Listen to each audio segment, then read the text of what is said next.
In Paul's first letter to the church at Corinth, chapter 1, I wish that you would visit with me verse 18. 1 Corinthians chapter 1. And we want to visit for a preaching segment this morning, verse 18.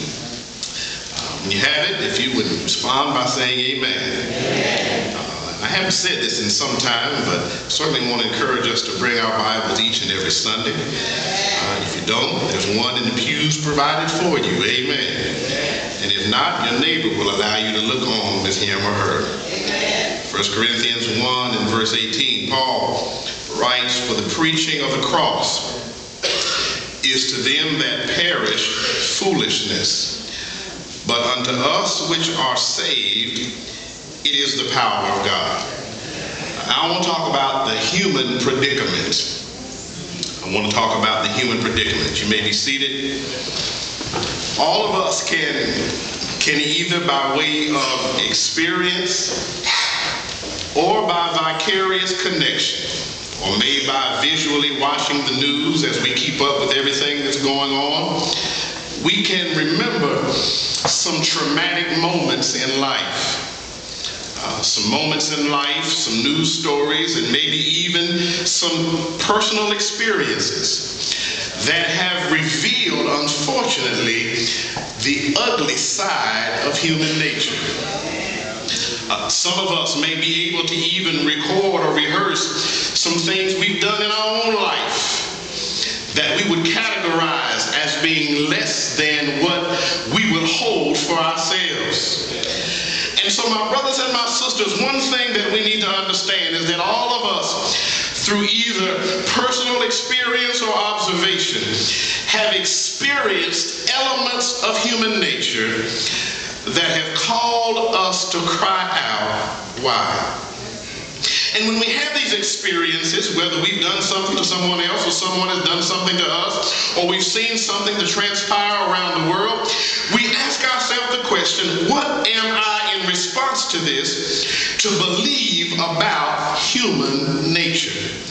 Human nature is an enigma. Human nature is a mystery, because we will often find that those who we would think would do the worst things do the best, and those that we would target to do the best things have often done the worst things. Have you ever asked yourself the question, what are we as human beings really like? Who are we? Or even to ask introspectively, who am I? You know, some often say that none of us should ever say there's anything that we won't do, because we really don't know what we will do until we find ourselves in a given situation. And so I beg the question, what is the truth about human nature? The dilemma we face, a question that men and women have been asking since the dawn of self-consciousness, since man was given life by God. We have all tasted enough of human goodness and badness to wonder the mystery of human nature. Do you not understand that within a 30-minute segment on the news, we experience both the good and the bad of human nature? And so we must ask ourselves the question, are we all good? Are we all bad? Are we mostly good and some bad, or are we mostly bad and some good? And in light of that, how are we to relate to one another? Should we relate naively, cynically, or shrewdly, or rather should we relate hopefully? Because when we have these negative experiences with human nature, it is going to cause us either to naively act like a person's really not like that. It's going to cause us to become cynical about human nature. It's going to cause us to become hard or callous as it relates to human nature, or we're going to respond hopefully to human nature. My brothers and sisters, we receive a great deal of help in these traumatic moments from an event that has profoundly impressed civilization. And that event is the cross and the crucifixion experience of Jesus Christ. Here, in one 6-hour episode, a mini-series, if you will, 3 segments of 2 hours, a 3-night or 3 2.2-hour miniseries, we see both the best and the worst of humanity. I want you to understand that in all of human history, from the creation until Jesus comes back, we will never see in a 6-hour segment the best and the worst of human history on display. And so what we discover, my brothers and sisters, as it relates to our analysis of human nature and who are we, good and bad, you will notice that the cross of Christ, the crucifixion of Jesus, reveals to us in a 6-hour segment the worst of us and the best of us. I don't know what lies on the horizon as it relates to human nature. I don't know what despicable acts will take place in the future.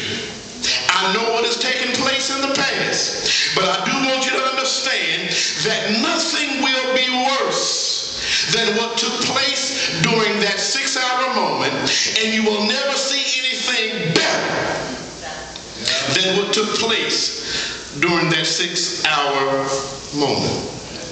During that 6-hour moment, we see the complexity of human nature played out dramatically before the pages of human history. Side by side, we see human nature at its worst and at its best. Never before have the heights and depths of the human spirit appeared so close together.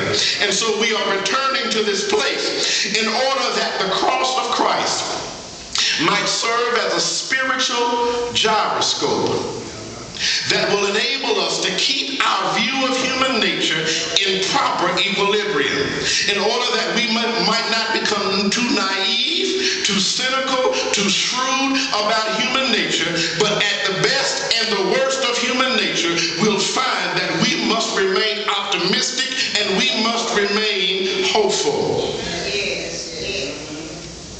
The cross of Christ enables us to keep our balance as far as people are concerned and not to tip over into unrealistic naivety or unfound skepticism. At the cross, the whole story of human nature comes to light. And so there are basically 3 things that we discover about human nature at the cross. The first thing we discover at the cross is this. It is clear from looking at the cross that we as humans have the capacity to hurt each other deliberately. From the cross, we discover about human nature that we have the capacity to hurt each other deliberately. The experience Jesus underwent was not an accident. He was not inadvertently run over or struck by a car. He was not struck by lightning. It was premeditated, calculated human strategy.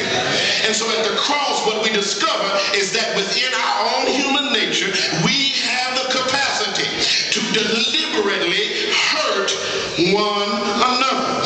And so as we move forward and as the wheels of time roll on and as we see despicable acts take place in the news, we need to understand that nothing that will take place, nothing that has taken place can ever rival what took place during that 6-hour period. And so when we ask what is man, we must make room for this capacity. We have the capacity to deliberately hurt one another. The Roman executioner is a prominent figure in the drama of Good Friday and reminds each and every one of us that there is a real part of human nature. We have it in us to hurt one another. But the good news is, the story does not end there. But then there is a second aspect to the human predicament and human nature. The second aspect of human nature is also apparent at the cross. We have the capacity to ignore the suffering of other human beings. The Roman executioner was one individual who deliberately hurt Christ. But far and away, most of the individuals were spectators to human suffering. They saw it take place, but said nothing and did nothing. And so that reveals another aspect of human nature. We can do things and we can allow things. and never say a word. We have the capacity to ignore the sufferings of other human beings. There were few executioners present at the crucifixion, but by far and away the largest group were spectators of suffering. They were not active, they simply observed the scene and did nothing. And this is more surprising than the executioner, because the executioner who deliberately did it was carrying out his job. The spectators are even more surprising, because just 5 days earlier, Jesus came into the city with a ticker tape parade with thousands of folk welcoming him into Jerusalem. He was the